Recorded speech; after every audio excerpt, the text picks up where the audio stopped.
Salut la team, donc c'est parti pour le récap du UK Pro et on commence directement avec le top 3 de cette compétition composé de Andrea Presti au centre, de Bruno Santos à sa droite et de Lewis Breed à sa gauche, donc l'athlète qui est le plus petit. À la surprise générale, Andrea Presti termine à la seconde place et c'est Bruno Santos qui remporte la compétition. Lewis Breed lui termine à la troisième place. Concernant Bruno Santos, il possède un physique volumineux, très rond et bien rempli. Et pour information, pour ceux qui ne l'ont pas reconnu, il a également participé à l'Italie Pro le week-end dernier face à Hunter Labrada. Sur ces images, j'ai trouvé qu'il manquait de conditions de face et de profil, mais de dos, il affichait un niveau de qualité et de dureté et une condition d'un autre niveau. Personnellement, je ne suis pas fan de son physique et moi-même, je ne lui aurais pas attribué justement cette première place. Pour moi, c'est Andrea Presti qui aurait dû remporter cette compétition. Il est toujours resté au centre lors des prejudging et son physique était, à mon sens, le plus équilibré et le plus esthétique. De plus, il présentait une super condition, bref, un physique qui selon moi regroupait tous les critères qui étaient justement les critères principaux pour remporter cette victoire. Donc pas seulement un physique massif avec une excellente condition uniquement de dos. Pour revenir sur Andrea Presti, on pourrait supposer que son manque de volume sur le bas de son corps, de face comme de dos, a joué dans la balance, mais pas au point justement de le placer à la deuxième position. Après, c'est uniquement mon point de vue, donc n'hésitez pas à me donner le vôtre en commentaire, on est là justement pour partager. Concernant Lewis Breed, il est très impressionnant en termes de volume, mais je trouve que son physique n'est pas du tout esthétique, avec notamment un abdomen assez proéminent. Par contre, sa condition justement était extrêmement poussée, avec également une belle qualité et dureté musculaire. En ce qui concerne Patrick Moore, donc beaucoup pensaient qu'il serait facilement dans le top 3, moi y compris, j'en ai parlé lors de mes précédentes vidéos. Par rapport justement à son statut, mais grosse surprise, il termine hors justement du top 5. Et si on regarde justement le physique de Patrick lors de ce UK Pro, on remarque une belle qualité musculaire. Il était en excellente condition, ce qui n'était pas le cas lors de ses dernières apparitions sur scène.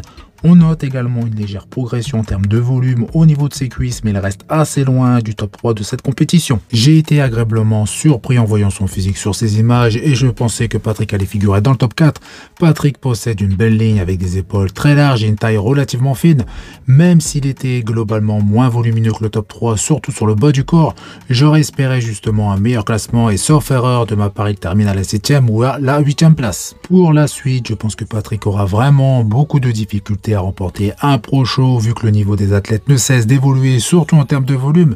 Patrick n'est plus tout jeune et je pense qu'il n'a pas les capacités génétiques pour devenir énorme et j'ai vu justement quelques commentaires qui étaient intéressants, qui évoquaient un changement de catégorie.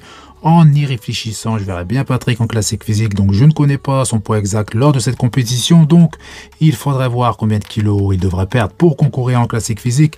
Dans tous les cas, je trouve cette idée loin d'être ridicule, au contraire, donc reste à voir si Patrick serait partant justement pour cette option. Mais dans tous les cas, la catégorie Men's Open n'est plus de son niveau, surtout que le niveau ici n'était pas très élevé. Je n'allais pas oublier de vous partager quelques images du seul français qui était présent à cette compétition, donc au UK Pro, Morgan Hast, après avoir participé à l'Italie Pro la semaine dernière.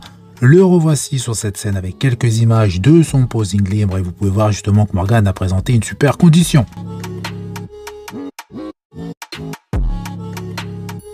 Je n'oublie pas les fans de Men's Physique, donc voici le vainqueur de cette compétition, donc le UK Pro, et je le répète en Men's Physique. Et juste après, je vous partagerai des vidéos justement de la catégorie classique physique où j'ai vraiment été impressionné par certains athlètes qui présentaient des conditions vraiment très poussées, aussi bien de face que de dos, donc chaîne antérieure, chaîne postérieure, des fessiers striés, des séparations très profondes quadriceps, ischio aussi bien de dos que de face. Malheureusement, ce ne sont pas des athlètes de renommée internationale.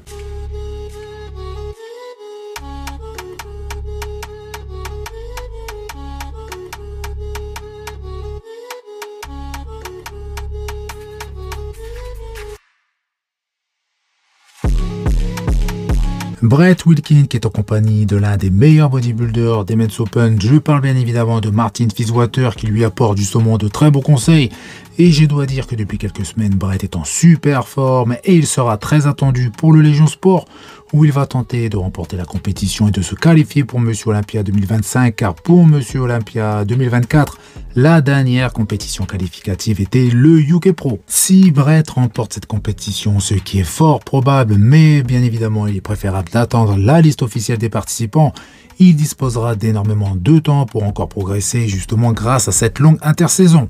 Actuellement, il présente déjà un physique très impressionnant, complet, équilibré, volumineux et très rond, avec également une belle qualité musculaire et une excellente condition qui sera justement encore améliorée d'ici la compétition. Update de Brandon Curry qui, malgré un début de préparation tardif, d'ailleurs je vous en avais parlé il y a quelques semaines dans une de mes vidéos et je vous expliquais justement le pourquoi.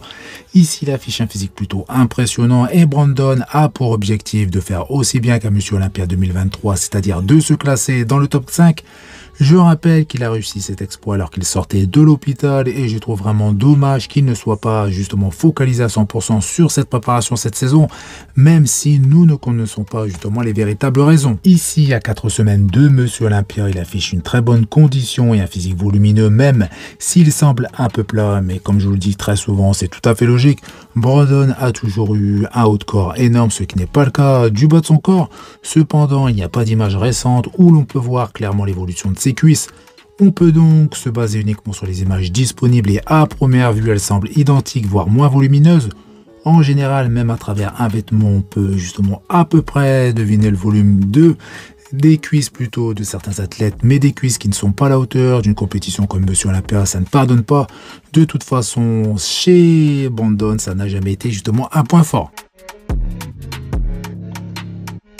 Quelques informations concernant Behrooz Tabani qui ne sont pas très bonnes malheureusement car Milos, son coach, a démenti le fait que Behrooz aurait ou serait très prochainement en possession d'une autorisation de visa pour pouvoir participer à Monsieur Olympia 2024, ce qui malheureusement ne serait pas la première fois pour Behrooz, mais cela justement semble mal engagé et c'est vraiment dommage vu son physique actuel que je n'ai plus besoin justement de vous détailler. Dans tous les cas, ici il est vraiment énorme et toujours en super condition et bien plus impressionnant que Brandon Curry.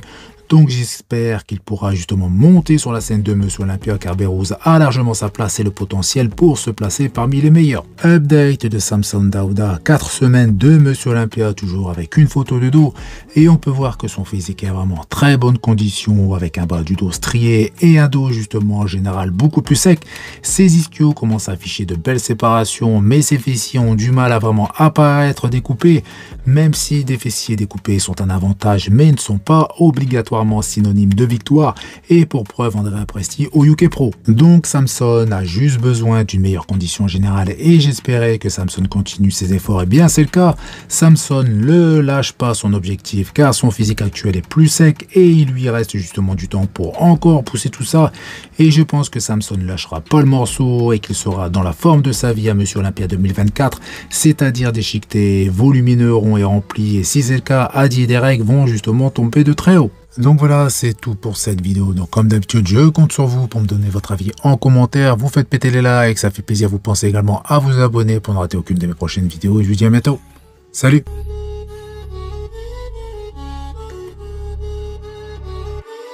Hassan made this.